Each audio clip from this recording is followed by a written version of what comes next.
बरेचसे लोक फक्त मागत राहतात किंवा घेत राहतात. त्यांना असं वाटतं की घेणं हे चांगलं आहे.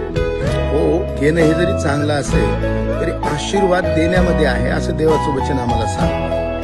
प्रेषितांची कृती याचा 20वा अध्याय आणि 35व्या वचनामध्ये स्पष्ट रीतीने सांगण्यात आलेलं आहे की घेण्यापेक्षा देणे याच्यामध्ये धन्यता आहे. आणि जर आम्हाला धन्यता प्राप्त करून घ्यायची असेल किंवा आशीर्वाद प्राप्त करून घ्यायचा असेल तर देण्याकरिता सातत्याने तयार असणं गरजेचं आहे. आमचा वेळ देण्याकरिता, आमची मदत लोकांना देण्याकरिता, जे काही आम्हाला शक्य आहे त्या गोष्टी देण्याकरिता आम्ही तयार असणं गरजेचं आहे.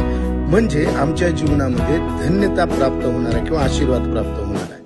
आजच्या दिवसामध्ये घेण्यापेक्षा देण्याकडे लक्ष देऊया, म्हणजे देवाचं गौरव आमच्याद्वारे होणार आहे. धन्यता मला आणि तुम्हाला प्राप्त होणार. देवबाप मला आणि तुम्हाला सहाय्य करू.